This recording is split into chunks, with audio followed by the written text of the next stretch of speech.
Bonjour à tous. Alors parmi tous ces détecteurs, on va s'arrêter sur celui-ci, le Profine X Pro.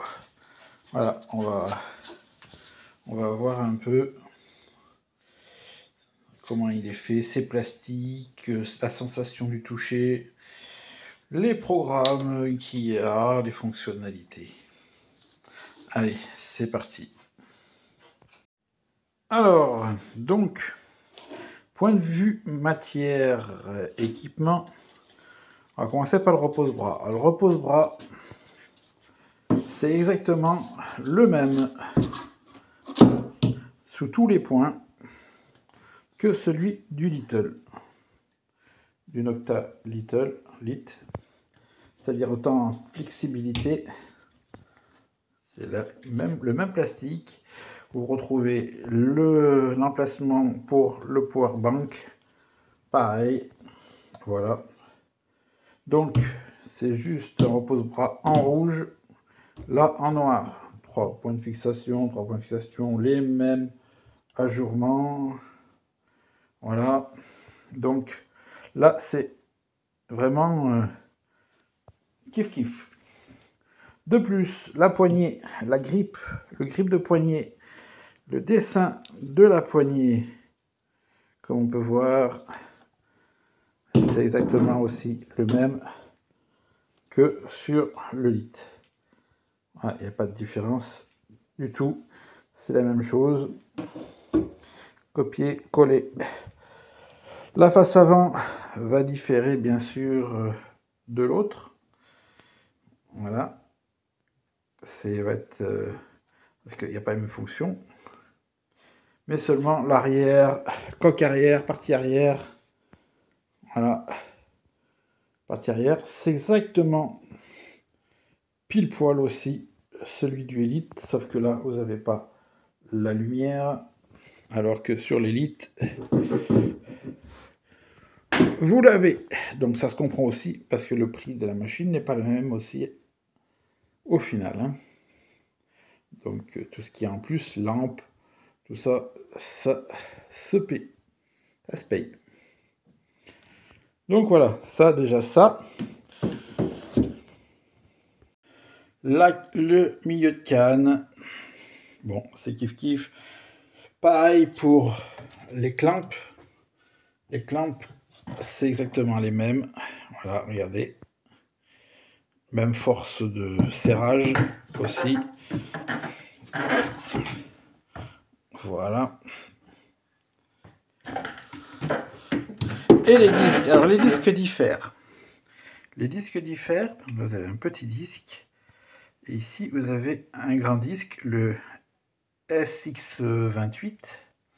Alors je vous dis tout de suite, le SX28, c'est le disque qui équipe le Nocta Ultra. Ici, vous avez donc un petit disque.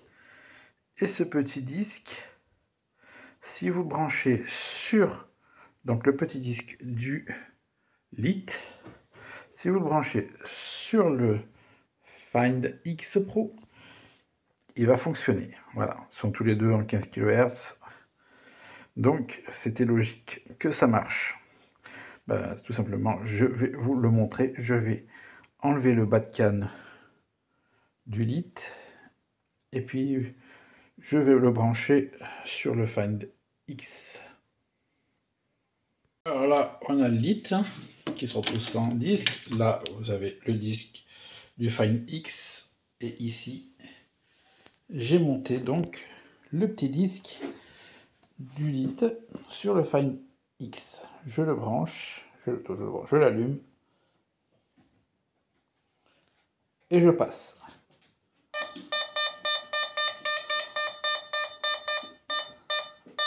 Vous voyez, ça fonctionne. Il n'y a pas de problème.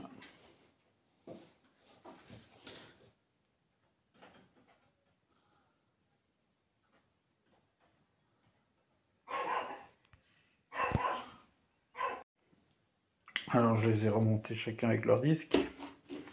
Voilà. Donc, point de vue jeu, dans le canne, Donc pour avoir testé vite fait ce matin avec la machine, même si ce coup-là, j'ai aucun jeu. Les clamps bloquent bien. Comparé à celui-ci, ou si je ne sais pas, vous allez entendre, on entend un petit clic. Il y a un petit jeu en fait qui se fait ici, dans l'entrée de la poignée.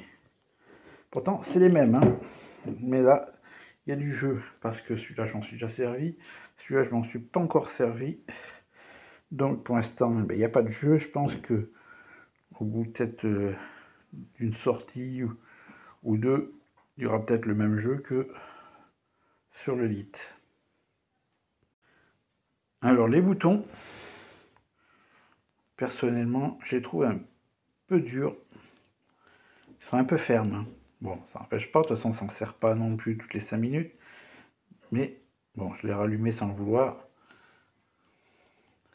Voilà, ils sont un peu durs. Sur le lit, c'est pareil. Donc, c'est pas dire que ce soit un problème. C'est sur les deux gammes, là, sont durs. C'est sûr, c'est pas aussi souple que si vous avez celui du Légende. Alors, celui du Légende, c'est très très mou. C'est très agréable au toucher. Il n'y a pas de souci. Alors pourquoi je fais comparaison avec celui-ci? Parce que bah, vous avez compris que celui-ci, c'est celui qui se rapproche le plus de lui. Voilà. Donc après, il y a juste une histoire de fonctionnalité qui sera différente l'un de l'autre. Sinon, la conception est exactement la même. Il n'y a pas de différence entre un lit et le Profine X, voilà, mis à part l'interface à l'intérieur. Point de vue écran sur le lit, vous avez 4 programmes. Vous allez retrouver les 4 mêmes programmes sur le Pro de chez FineX, du FineX. Pareil, ici vous avez la sensibilité, les niveaux de profondeur, les indices. Alors j'ai coupé le son parce que, comme vous pouvez voir, il y a des chiffres qui apparaissent, ils sont en train de se brouiller, donc pour que vous puissiez entendre ce que je raconte. Ici par contre, vous avez toute une barre de menu que vous pouvez accéder pour faire du réglage. Et puis ici, ben non, vous n'avez rien. Ça, c'est plus un start and go. Là, vous avez quelques petits réglages que vous pouvez améliorer. Bon, les prix ne sont pas les mêmes, hein. Vous en avez pour 199 €.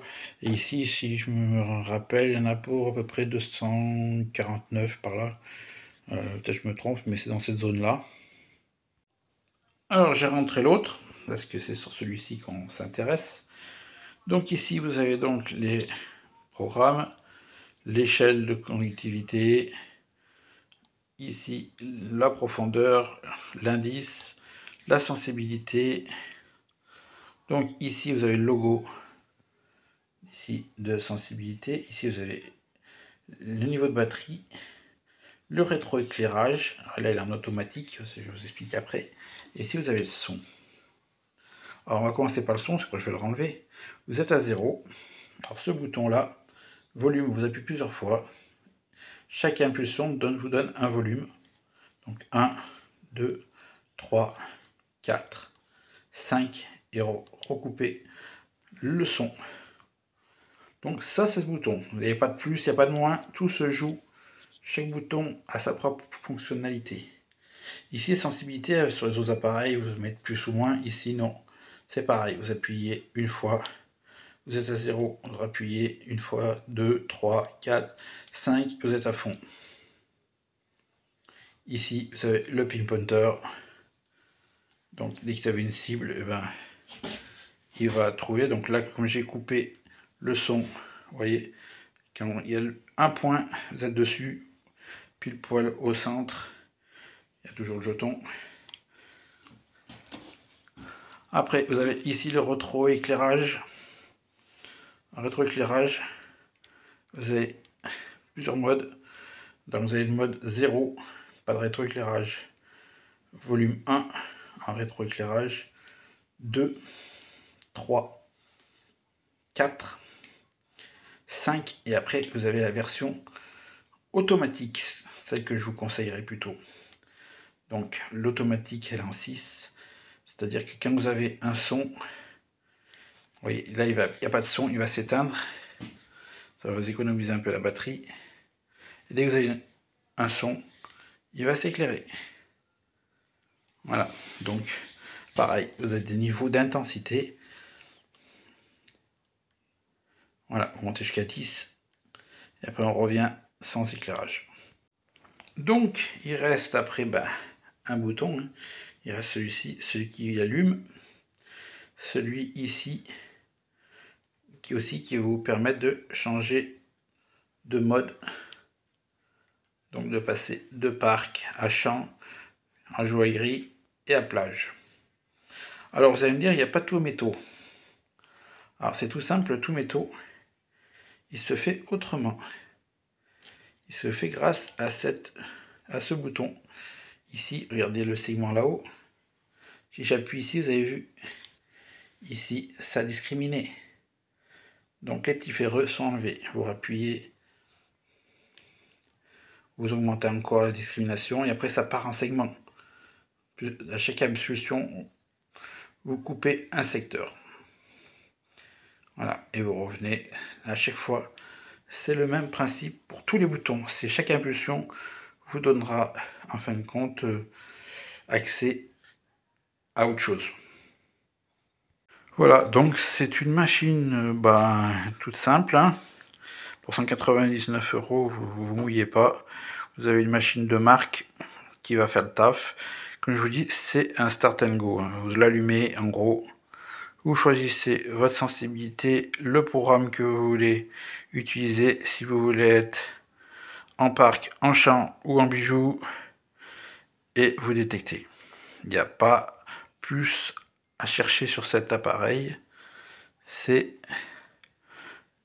tout simple. Voilà. Donc, sur ce, je vous dirai ce que j'en pense sur le terrain, si il marche très bien, mais bon, je doute qu'il ne marche pas correctement.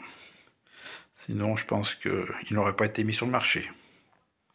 Allez, sur ce, je vous laisse. Bye bye.